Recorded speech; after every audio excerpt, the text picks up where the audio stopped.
बहुत समय पहले की बात है। एक गांव में चंदू नाम का एक गरीब व्यक्ति एक छोटे से मकान में रहता था। चंदू बहुत ही गरीब था। वह सेठ घनश्याम लाल के यहाँ मजदूरी का काम करता था।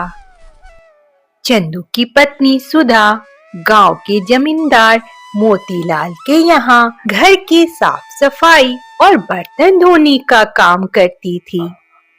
चंदू और सुधा दोनों मेहनत करके किसी तरह अपना जीवन व्यतीत कर रहे थे।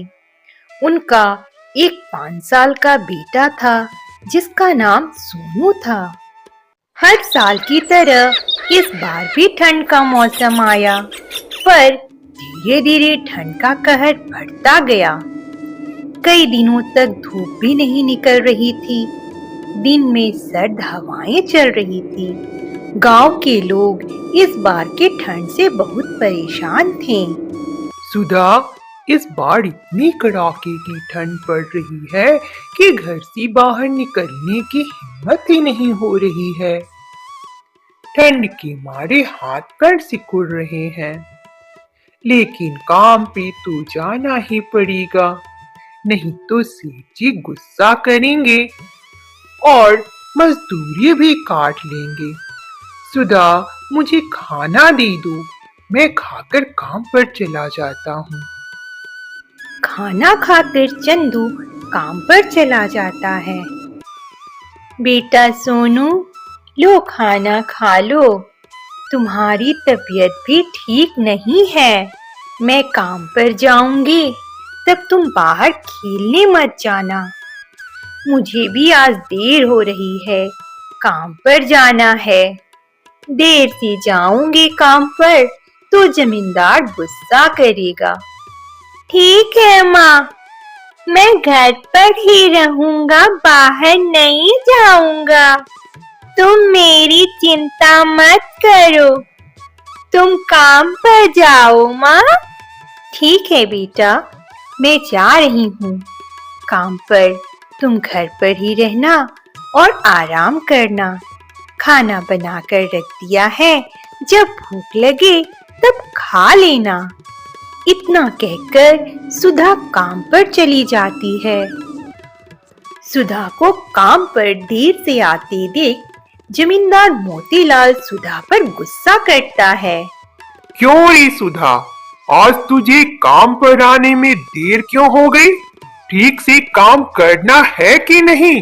ऐसा ही चलता रहेगा तो मैं दूसरी काम वाली रख लूंगा। तुम लोगों को तो सिर्फ महीने के पूरे पैसे चाहिए होते हैं, कोई जिम्मेदारी तो होती ही नहीं है। ठंड बहुत ज्यादा है ना, इसलिए सुबह उठने में देर हो गई। और मेरी बेटी सोनू की तबीयत भी खराब है, सो उसकी देखभाल की वजह से काम पर आने में देर हो गई। मैं जल्दी जल्दी सारा काम कर लूंगी, आप चिंता मत कीजिए। जमींदार मोतीलाल थोड़ा गुस्सैल स्वभाव का था। वह अपने घर के बाकी नौकरों को भी डांट लगाता है। तभी जमींदार की पत्नी ममता वहां आ जाती है और जमींदार से कहती है, क्या हुआ जी, क्यों आप सभी नौकरों पर गुस्सा कर रहे हैं? आपका बीपी बढ़ जाएगा। इतनी ठंड में सभी नौकर चाकर काम पर आ गए, वही बड़ी बात है। चल जा रे सुधा, अंदर जा और फटाफट सब काम करना शुरू कर। भाग्यवान, तुम्हें पता नहीं है, नौकरों को अगर डांट ना लगाया जाए तो सभी सिर पर चढ़कर बैठ जाएंगे और अपनी मनमानी शुरू कर देंगे।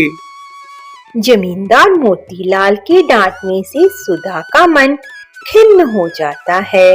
वह मन महसूस कर काम में लग जाती है और मन ही मन सोचती है, हम गरीब हैं, इसलिए तो हमारी कोई इज्जत नहीं है। जमींदार जी जो चाहे मुझे बोल गए, पर हम कुछ कर भी तो नहीं सकते। हमें चुपचाप सब सुनना पड़ता है।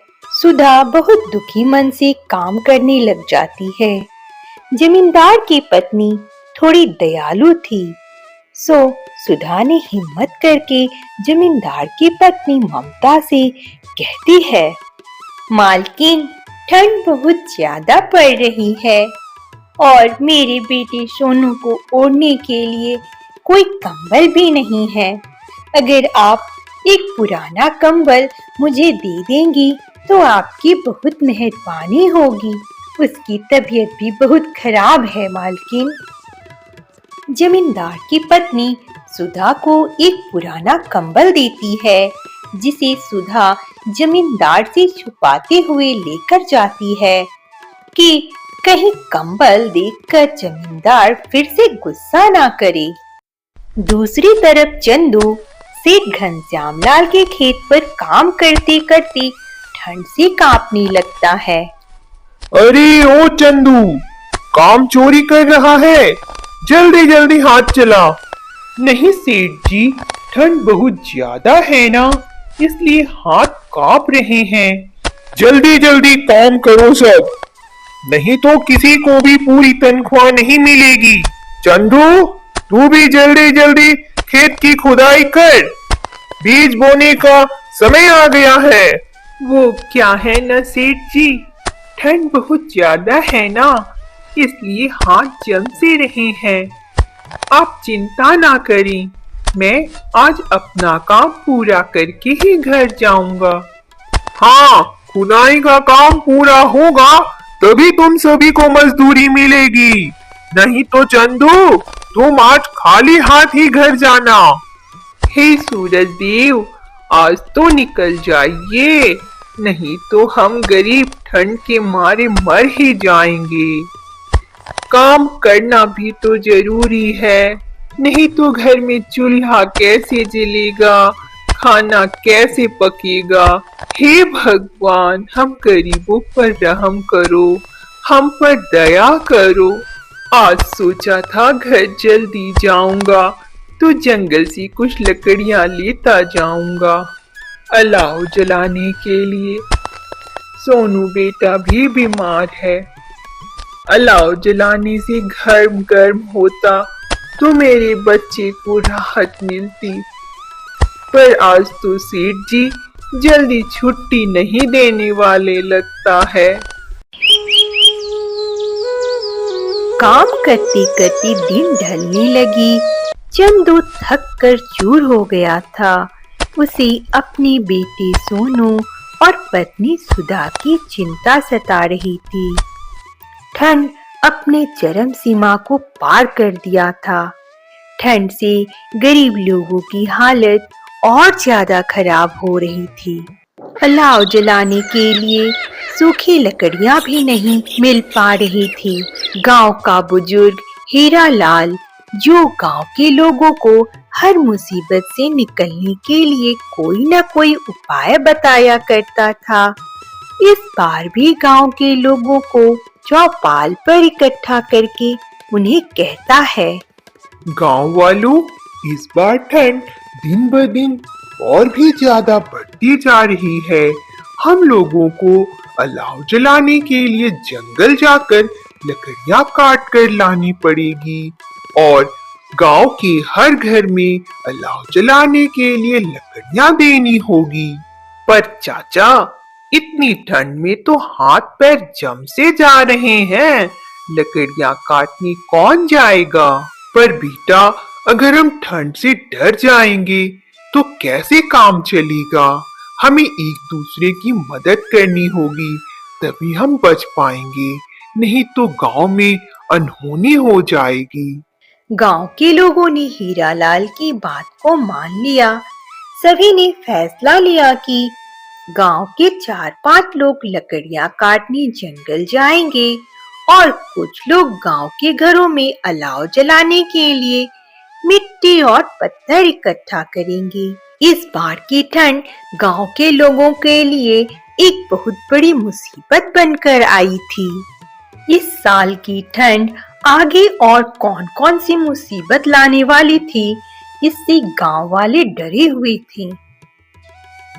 घर लौटकर चंदू सुधा के साथ बातें करता है, अपनी परेशानी बताता है। आज मैंने सोचा था कि घर जल्दी आऊंगा तो जंगल से लकड़ियां लेकर आऊंगा।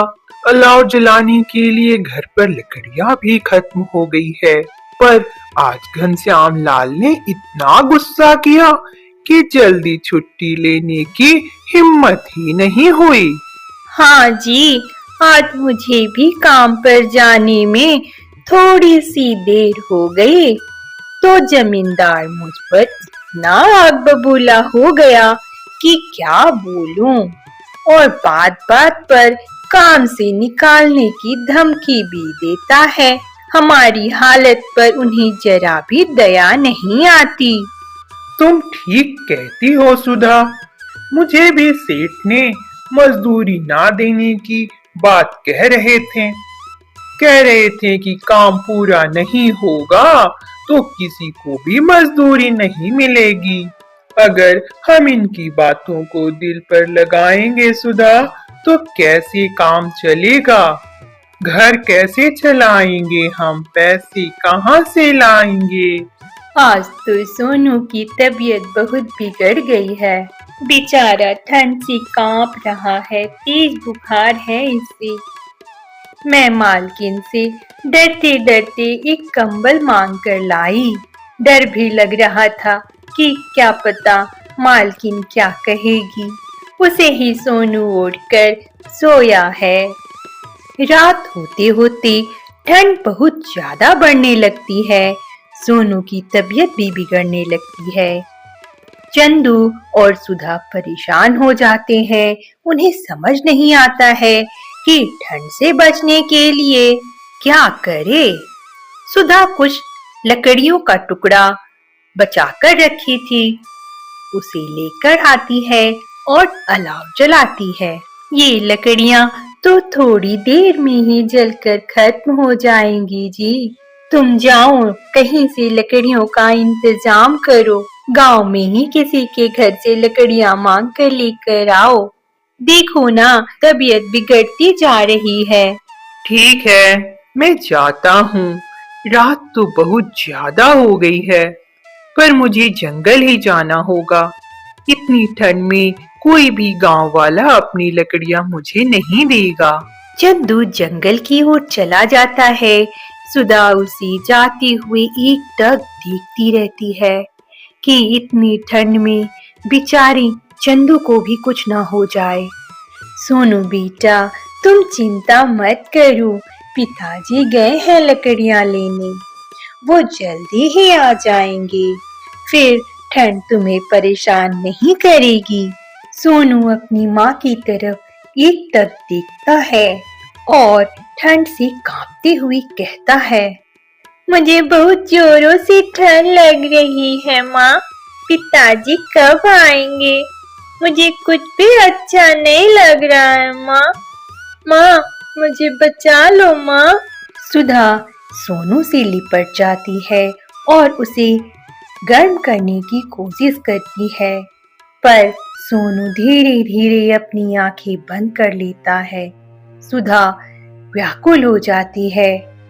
सोनू बेटा, तुम्हें कुछ नहीं होगा, तुम आंखें खोलो, मुझसे बातें करो बेटा। पिताजी बस आते ही होंगे, लकड़ियां लेकर मैं आग जला दूंगी, गर्म हो जाएगा घर, तुम ठीक हो जाओगे बेटा।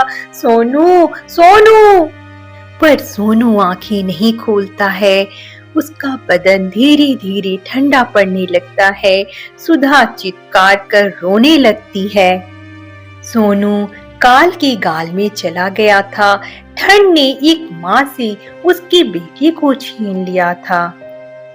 चंदू घर आ जाता है लकड़ियां लेकर। सुधा उससे चिल्ला चिल्ला कर रोते हुए कहती है, ठंड ने हमारे बेटे को निगल लिया, हम अपने कलेजे के टुकड़े को नहीं बचा पाए, अब हम जिंदा रहकर क्या करेंगे?